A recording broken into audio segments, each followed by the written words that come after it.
जय हिमालय जय भारत। हिमालय लोग यूट्यूब चैनल में आपका स्वागत है और मैं हूं जर्नलिस्ट डॉक्टर हरीश चंद्र लखेड़ा। स्वदेशी जागरण मंच संघ परिवार का एक महत्वपूर्ण संगठन और यह संगठन जोशीमठ मामले में अब मोदी सरकार की नीतियों के से लड़ने को तैयार है।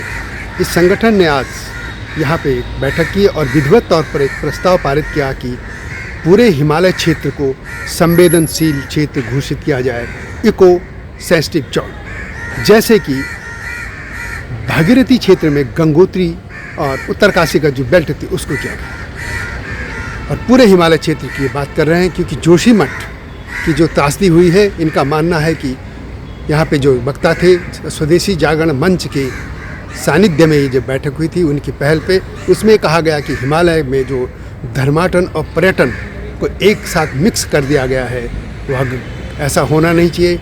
वहाँ पे तो अंधाधुंध जो विकास के नाम पर वहाँ पे जो पूरे पहाड़ को खोदा जा रहा है वो भी गलत है। कुछ ऐसी चीज़ें होनी चाहिए कि पहाड़ भी बचे और पूरा सभ्यता भी बचे और धर्माटन और पर्यटन को अलग होना चाहिए। कुछ लोगों का ये भी कहना था कि वहाँ पे पूरी तरह से पर्यटन पे एक इस तरीके से नियंत्रण रखा जाए कि वहाँ पे सीमित संख्या में लोगों को जाना चाहिए।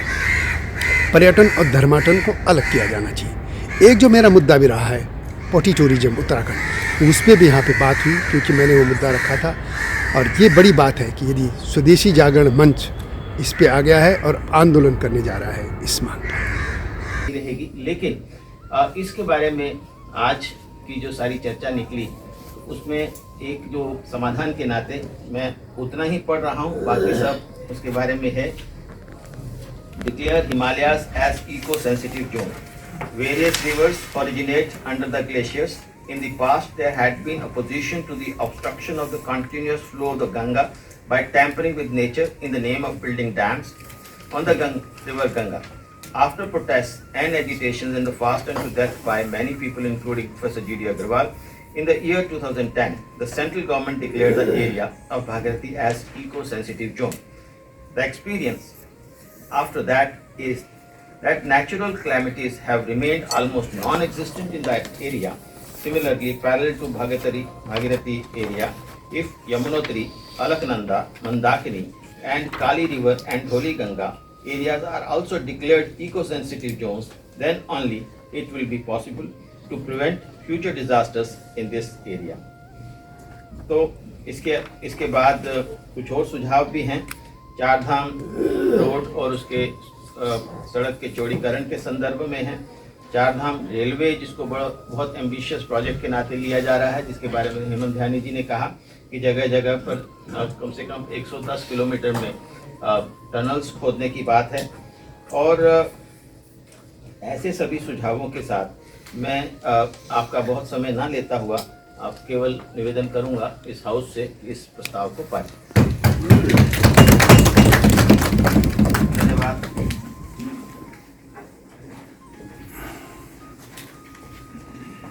सामूहिक रूप से आज एक निर्णय पर अपनी सहमति जताई और जैसा कि स्वदेशी जागरण मंच की पृष्ठभूमि और उसके सब कार्यों से विदित होता है कि हम जिस काम को शुरू करते हैं उसको अंत तक लेकर जाते हैं।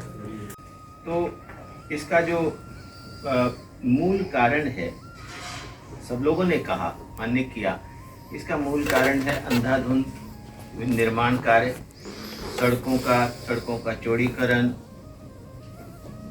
चार धाम के लिए जो मार्ग बनाया जा रहा है, टनल्स खोदे जा रहे हैं बिना इस बात के अध्ययन किए हुए, जिसको कोई जियोलॉजिकल स्टडीज़ नहीं है, कोई किसी भी प्रकार का कोई वो नहीं है। और बड़ी अजीब सी बात लगती है।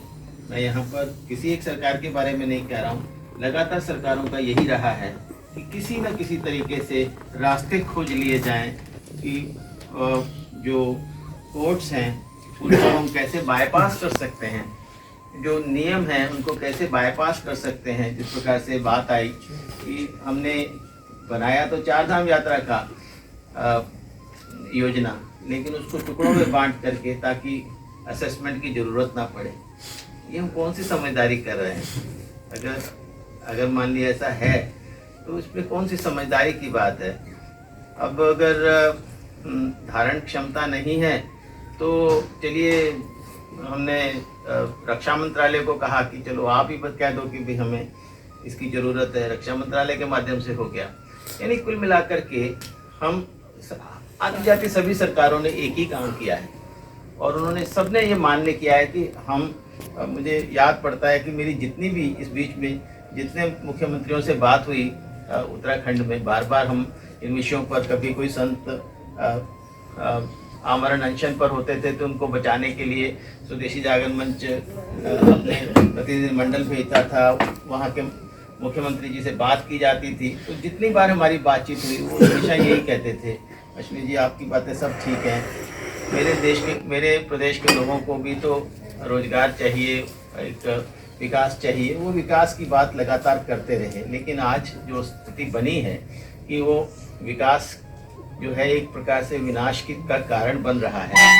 उस दृष्टि से अंधाधुंध निर्माण कार्य और ये जितने भी प्रकार के प्रकल्प चल रहे हैं उसके माध्यम से हो रहा है। हालांकि सरकार ने वर्तमान संदर्भ में कुछ उपाय अपनाए हैं, सब कुछ रोक दिया है, लेकिन हम सब जानते हैं जब तक अखबारों में आता रहेगा, जब तक चर्चा रहेगी, जब तक मधु जी अपने ट्विटर पर कहती रहेंगी, तब तक रुकेगा।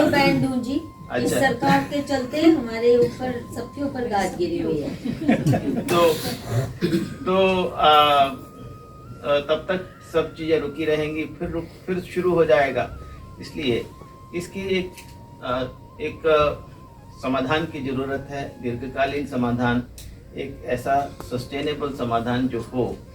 तो सब लोगों से बातचीत करने के बाद, रवि चोपड़ा जी के साथ बातचीत करने के बाद,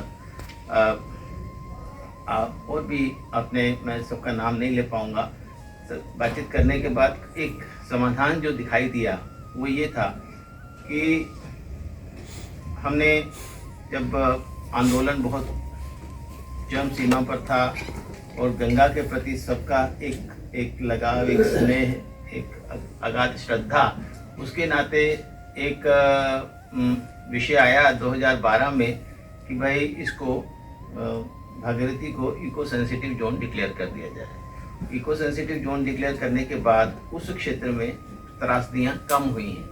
तो ये बात ध्यान में आई कि यदि हम पूरे हिमालय क्षेत्र को, यदि यही इसका शीर्षक भी है इस प्रस्ताव का, यदि हम पूरे हिमालय क्षेत्र को इको सेंसिटिव जोन डिक्लेयर कर दें, वही इसका एकमात्र समाधान है। और मुझे लगता है कि ये हाउस भी उस बात से बिल्कुल एक मत रखता है।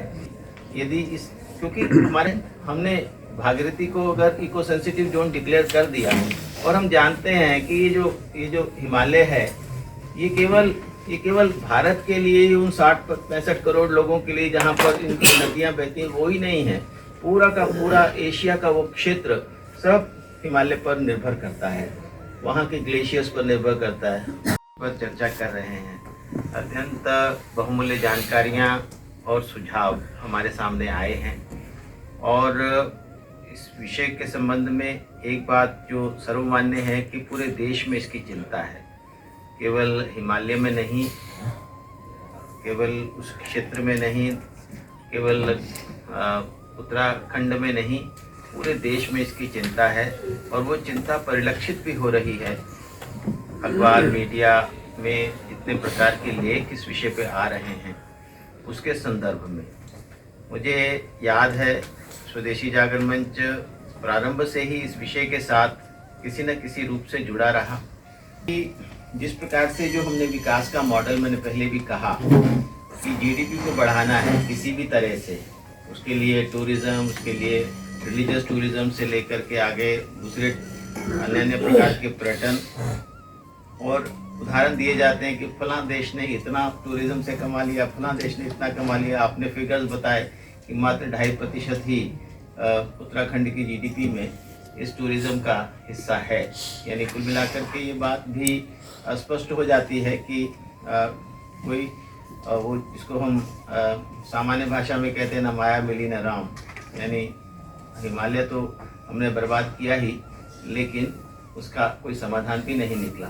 वर्तमान में जो संकट आया है, इससे पहले भी बार बार 2013 में, 2018 में लगातार ये संकट प्रकृति दस्तक दे रही है कि हिमालय दस्तक दे रहा है कि भाई मेरी धारण क्षमता इतनी नहीं है जितना आपने मेरे ऊपर लाद दिया है, तो इसको ठीक करने की ज़रूरत है। जोशीमठ में जो भूत साफ हुआ है वो एक केवल एक जिसको कहते हैं संकेत है। सुन रहे हैं कि नैनीताल में, ऋषिकेश में, मसूरी में सब जगह भूमि धसाव हो रहा है और ये पूरा का पूरा जो हिमालय क्षेत्र है इसमें एक पुनर्विचार करने की ज़रूरत है। ये हमारे सामने विषय आया। इस कार्यक्रम में, ये जो हरियाणा भवन में ये जो कार्यक्रम हुआ था, इसमें अन्य वक्ताओं ने जो बातें कही उस पर मैं अलग अलग वीडियो ला रहा हूँ। छोटी छोटी वीडियो आपको इसमें दिखेंगी, कभी शॉर्ट्स में भी दिख सकती हैं, आप अवश्य उनको देखिएगा। तो यह वीडियो कैसी लगी आपको कमेंट में अवश्य लिखिए और हिमालय से जुड़े मुद्दों के साथ आपके साथ आता रहूँगा। हिमालय सभ्यता पे तो चैनल काम ही कर रहा है, लेकिन जो समसामयिक बड़े मुद्दे हैं उस पर भी मैं आऊँगा। यह वीडियो कैसे लगी एक अवश्य कमेंट में लिखिएगा। अगली वीडियो की प्रतीक्षा कीजिए। तब तक जय हिमालय, जय भारत। हिमालय पे पेड़ हो तो गीत गाएंगी नदियाँ, गीत गाएंगी नदियाँ। पेड़ों पे चिड़िया है तो गीत गाएंगी नदियाँ। पेड़ों पे चिड़िया है तो गीत गाएंगी नदियाँ। माँ की लोरी जैसे होते हैं नदियों के गीत।